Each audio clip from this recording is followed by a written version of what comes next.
OTT space, which, Tim, is only really 15 years old. Did you know that? Well, yeah, I can't believe it. Although I have kids older than OTT platforms, so it's really horrible. Some of my kids have no idea what television was like beforehand, or what a real remote control looks like, if you all know what I mean. Yeah, isn't it crazy? Yeah. My little brother was my remote control growing up, actually. We would tell him, go turn the channel. But OTT is so exciting. There's so much going on in the streaming space, and I'm sure that's why we're all here. Yeah. The opportunity to learn, to engage, to understand a new field. As a consultancy for the next generation of creative entrepreneurs, our goal is to create engagement for the creative people out there, the content makers, the problem solvers, the marketers, the ideation teams. They all want to know, like, what do we do and how do we engage these new platforms? As Phoenix will point out, like, there's money to be made, and they want to know where their paycheck's going to come from. I'm sure you're all wondering the same thing. So today, all day long, we're going to have multiple conversations about what this means to us, this changing world, this amazing industry that we all signed up for, by the way, right? Raise your hand. Who signed up for this industry? Because the television I signed up for, this was what it looked like when I got started in 1992, right? But this, what's available to us, this new frontier, is really the beginning of pioneer making, and that's what I love about this event today. Come up, JP. He's going to share some words of thank you and gratitude today, and then we'll get things started. Yeah, thank you. Thank you. Well, I don't have much left to say. Good morning, LA. You know, we're so proud to be here today. This is our inaugural event for NatBee Streaming Plus, and it's our third LA-based event this year, our sixth event at NatBee this year. So you can see that NatBee is truly a year-round organization now. But today is very special.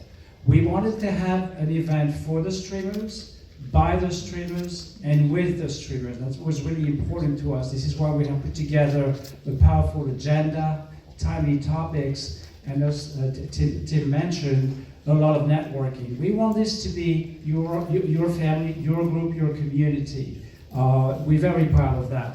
Of course, NatBee Streaming will have our own life. NatBee Streaming is going to have a, obviously in Miami, we're going to touch on all the points at NatBee Streaming during Miami. All the location will be announced shortly. So have a great day, and thank you very much for being here today.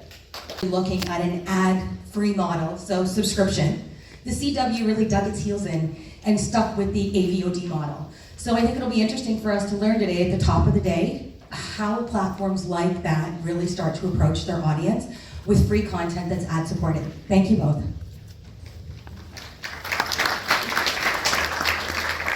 Thank you very much. Good to be here, everyone.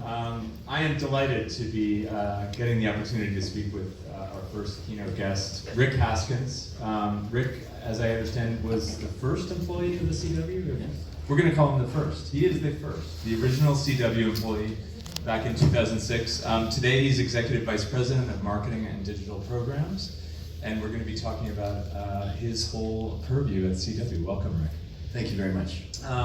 So let's start with something basic. So kind of explain to everyone where CW programming can currently be viewed and how. Sure. Our goal is to be everywhere and anywhere the consumer wants to watch TV, when they want to watch it and how to watch it. So what that means is we are definitely first and foremost a broadcast network. From a digital perspective, we are on 9 platforms. I think that we would be pretty much everywhere other than PlayStation. We are on both iOS and Android. So we're pretty much everywhere the consumer is. And your distribution partners like that you're free.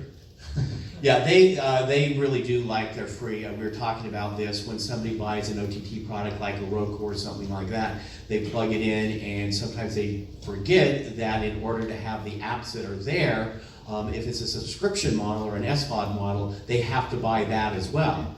With CW, because we are unauthenticated and we are free, once you plug in a Roku or a Fire TV, you can instantly begin streaming CW programming. So that's been a huge positive for us and for them. And the $300 million, something in the area that way, 6-year-old company. So clearly somebody that's trying to figure out the new space, what's going on, and finding some value in the marketplace. Jeff's going to speak to us about that. And this is our host, Andrew Wallenstein. I'm sorry, Andrew Wallenstein. Thank you for coming, by the way. I missed you backstage earlier. So I'll hand off to you guys. Thanks. Welcome. Thank you. So Jeff, let's, you got us started with the description, but let's do a little more level setting so people who are not familiar with Pluto understand, you know, this is not Netflix. This is a very different proposition. So why don't you just walk us through it? Sure, you got it. So Pluto TV is a free streaming television service. It's over 100 channels, actually soon to be about 200 channels, organized in a familiar linear guide. It looks and feels a lot like traditional television. Let's say subscription fatigue, I'm imagining we're probably going to go there in terms of competition, the space, and alternative business models. And then it in a genuinely counterintuitive way, benefits from the paradox of choice and infinite choice today, where there is genuinely, in my opinion, too much stuff to watch. And while on its face that seems like a good thing, it can make deciding what to watch, how to spend your time, a pretty difficult decision. In fact, we saw a fun, very supportive statistic earlier this month. Nielsen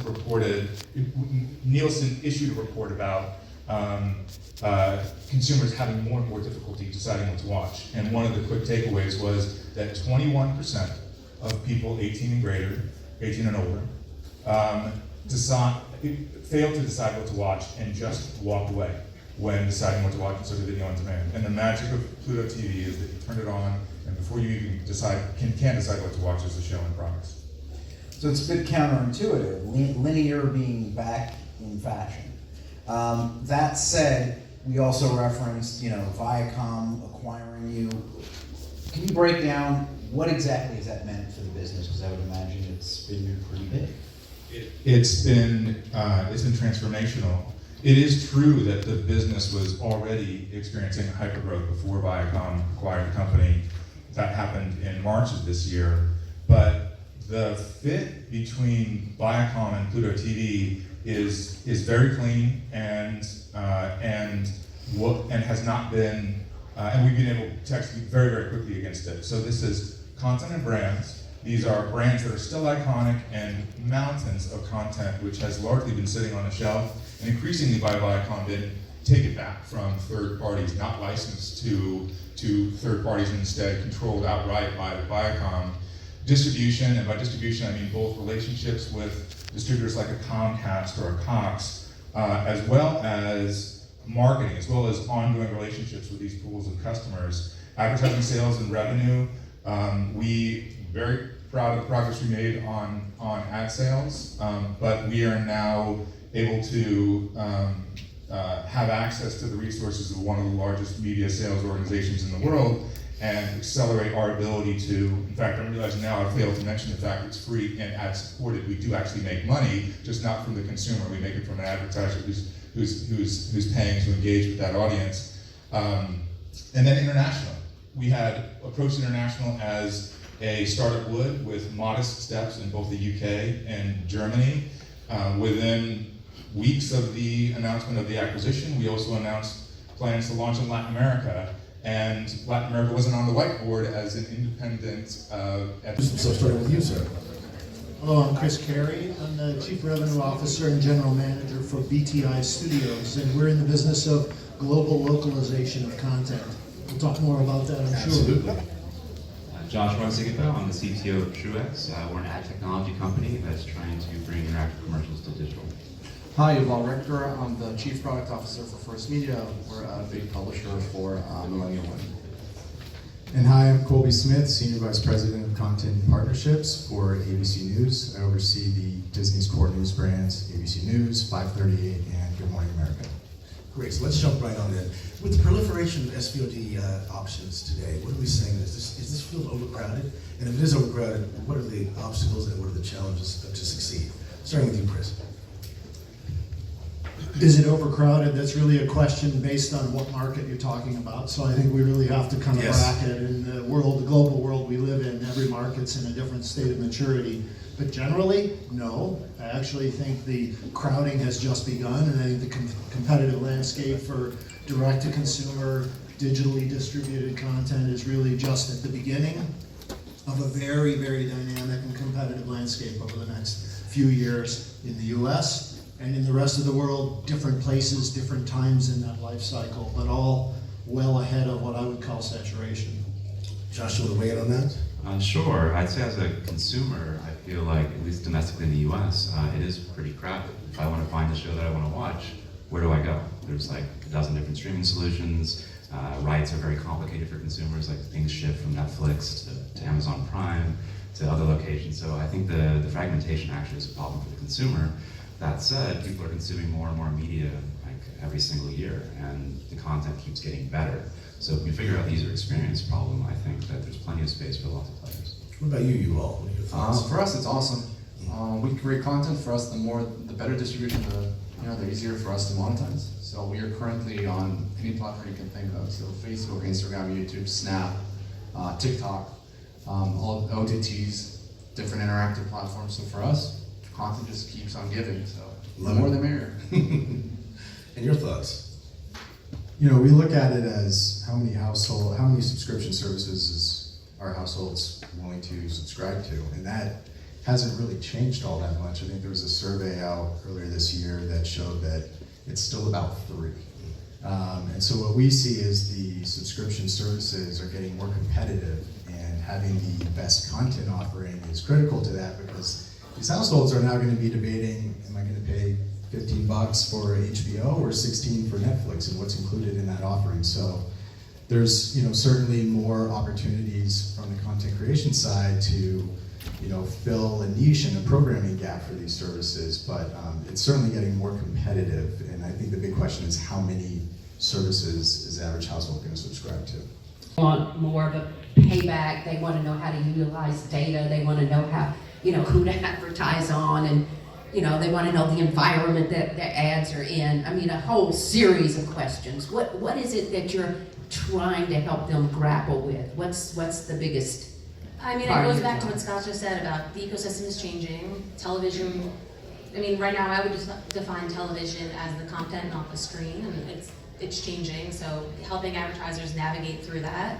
I think that agencies are kind of in a rough spot right now because clients want to know everything, and the agencies don't necessarily have the skill sets in-house to lead a client through the changing world of television, and how do you use data, and how do you do attribution, right? Because you need a data scientist and you need technology. So like bringing them through and then not overcomplicating it is what moves the needle. So if an agency doesn't understand what addressable is, or if they have to Google MVPD before they walk into a meeting, they're not going to push the change within the industry.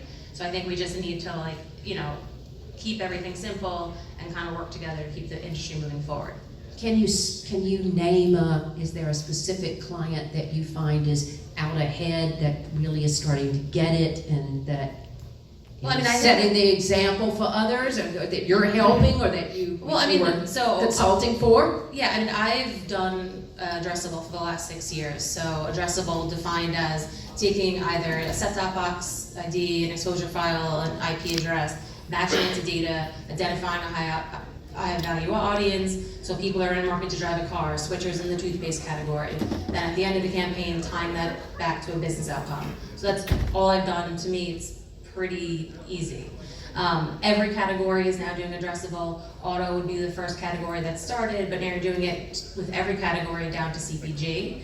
I think that going into an addressable campaign and wanting to know what the business outcome is going to be, like guarantee me how much money I'm going to make, is the wrong approach. I would say any advertiser that is trying it and is bringing transparency and is understanding what works and what didn't work, like understanding the pieces of your TV campaign that do not work are equally as important as figuring out what did work.